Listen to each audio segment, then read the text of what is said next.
Assalamualaikum warahmatullahi wabarakatuh. Para pejuang subuh, mudah-mudahan pagi ini dalam keadaan sehat walafiat.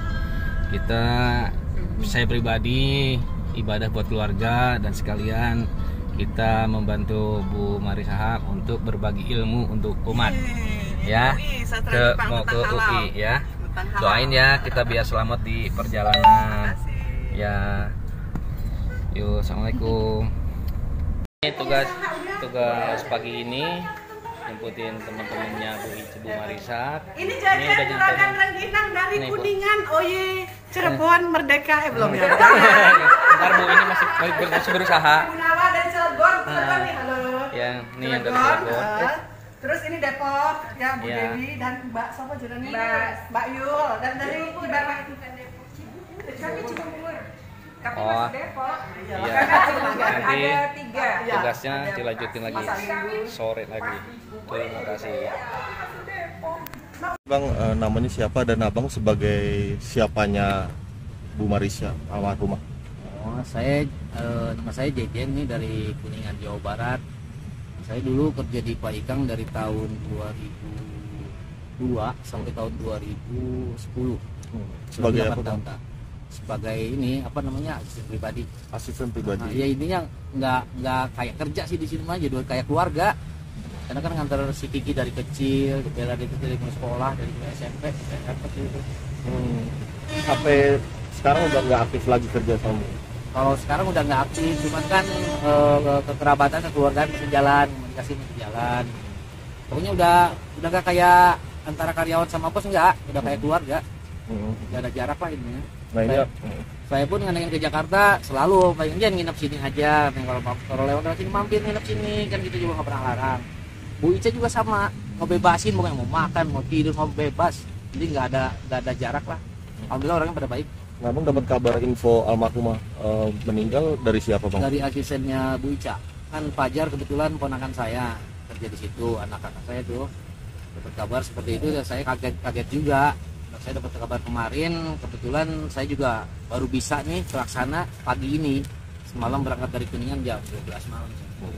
Artinya udah ketemu Mas Ikang sendiri belum? Belum, insya Allah nanti malam sekalian tahlilan. Oh, termalam ke tahlilannya. Bang, boleh ceritain sedikit mungkin sosok almarhum dan Mas Ikang sendiri seperti apa sih di mata Bang? Kalau pribadi saya menilai Pak Ikang sama Bu Ica lebih baik.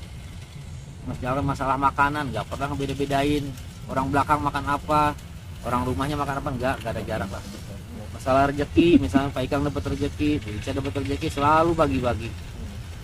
Dan saya nggak pernah minta, nggak pernah apa, jadi ngejalaninnya juga udah kayak di rumah sendiri pekerjaannya itu.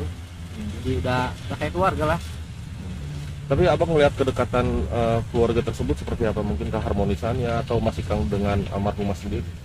Oh, sangat harmonis. Saya sendiri udah keluarga nggak gitu-gitu amat. Misalnya dia Pak Ikang mau berangkat kerja selalu cium kening Bu Ica. Saya kadang-kadang merasa gimana, saya juga belum nggak bisa tuh itu. Padahal pengen bisa, cuman ngejalanin sulit. Tapi Pak Ikang selalu begitu, saya salut. Tapi ke anaknya, ke Bu Ica pun sama semua. Sempat kaget gak sih kalau meninggalnya mungkin tiba-tiba? Oh, sangat kaget. Biasanya kalau ada sakit atau apa saya selalu tahu, dikabarin. Kalau ini tahu-tahu meninggal di mana? Kalau kata orang rumah katanya kamar, Pak Ikang pas masuk panggil nggak kejawab gitu, nggak ada respon. Untuk menghilangkan kekhawatiran ke pasien ya, mau mencari pasien ini bawa ke rumah sakit. Tapi selama abang kenal almarhum mungkin ada riwayat penyakit apa yang dikeluhin? Nggak ada. Dia sehat-sehat aja. Orangnya selalu semangat, apalagi belajar. Kayaknya kalau kuliah udah selesai, pengen saya juga kadang bingung. Ini orang kok kuliah terus, mau ngejar apa ya? Saya kan nggak tahu ya, sama orang bodoh lah, nggak tahu arahnya kemana. Nah yang jelas dia sendiri kalau belajar pengen diamalin lagi. Makanya dia kalau ini juga kalau misalnya ngajar di mana, nggak dikasih honor pun dia nggak masalah, dia jauhin. Karena saya ngalamin pernah nganter begitu. Dan alhamdulillahnya banyak hal-hal yang saya nggak tahu, saya nanya ke Bu Ica, dikasih tahu. Lah banyak ilmu lah. Nggak cuma kerja ya di situ, jadi ilmu pun dapet. Salah satu kebaikannya apa sih Pak yang Bapak rasakan mungkin dari Pak Ikang? Kebaikannya dia nggak ini soal masalah uang atau apapun yang masih bisa dipakai bermanfaat meskipun masih bagus, entah HP entah apa. Kalau memang dia merasa saya pengen lihat ini, bosen misalkan, pasti kasihin ke orang rumah siapa aja, obat rumah tangganya apa semuanya, nggak ada yang dijual-jual, yang ada dikasihin, maksudnya biar dimanfaatin gitu, biar bermanfaat. Kalau dia beli mahal-mahal jauh-jauh lagi, jadi kita salut lah. Kang, apa sih yang belum keinginan almarhum semasa Akang bersama kerja dengan beliau? Apa sih halnya, misalnya apa kepingin sekali punya momongan atau kepingin lagi pendidikan atau apa kan? Si ibu sama bapak yang saya tahu mah pengen banget tuh anak-anaknya cepat nikah. Cuman kan kadang ide sendiri juga bingung ya, namanya jodoh kan kita nggak tahu. Apalagi Pak Ikang udah kerjanya kan sekarang pulang malam. Pak Ikang juga sama suka ngomong gitu. Katanya ini kapan ya mau punya cucu nih, kalau saya bawa anak ke rumahnya tuh pengen punya anak laki gitu, suka bilang gitu. Pak Jejen mungkin selain senang menimba ilmu ya Bu Ica ya, mungkin kan tadi juga sempat dibilang senang berbagi ilmu juga kan. Mungkin edukasi apa yang Pak Jejen terima selama ini dari almarhumah? Hikmahnya yang saya bisa dapatkan itu dari beliau, saya juga jadi senang berbagi sama orang. Jadi ngerasain dulu saya susah, nyenengin orang susah, saya sendiri disenangin sama Bu Ica, sama Pak Ikang, senangnya seperti ini. Saya tuh pengen seperti itu karena kan biar jadi lancar juga hikmahnya itu.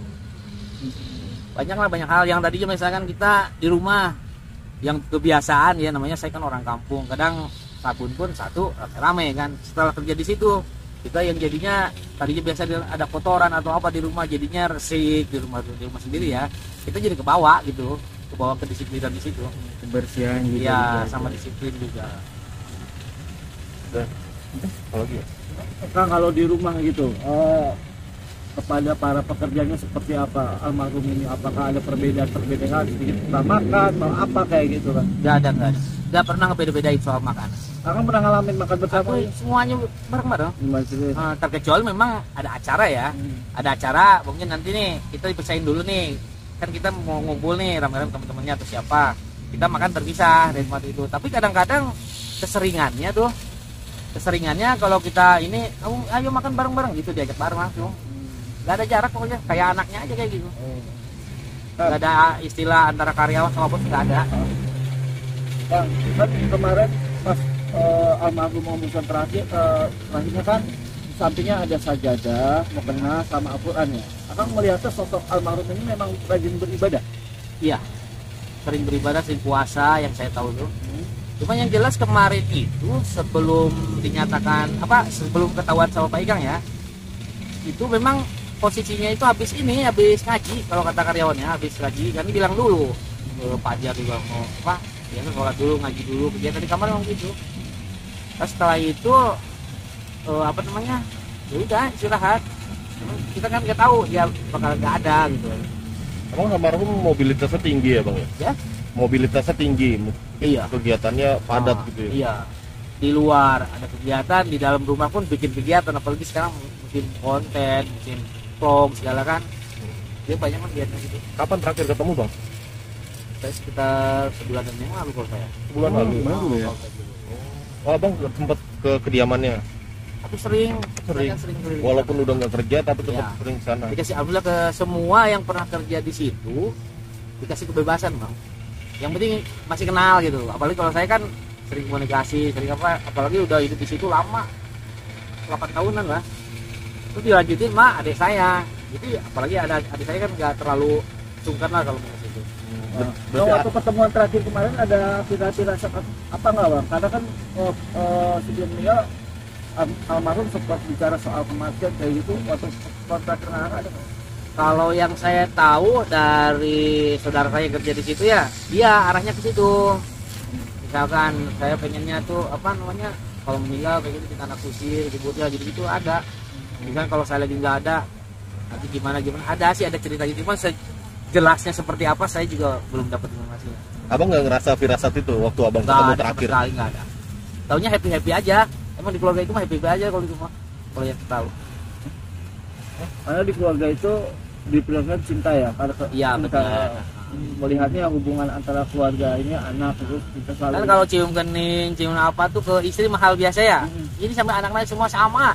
dilakukan setiap hari. Iya, setiap hari, setiap mau berangkat. Itu yang bikin saya apa ya, salutnya tuh Almarhum juga melakukan itu. sama. Jadi kayak orang tua memperlakukan ke anak kecil sama seperti itu kasih sayangnya. Sampai sekarang saya juga punya itu. Saya tahu itu. Akhirnya terakhir doanya untuk almarhum seperti apa? Ya mudah-mudahan almarhumah Bu Ica ajalnya untuk husnul khotimah, jadi penghuni surganya Allah, bersama di lapangan kuburnya dan diampuni segala dosa-dosanya. Amin. Ya terima kasih lah ini apa Bu Ica udah banyak jasa ke saya lah.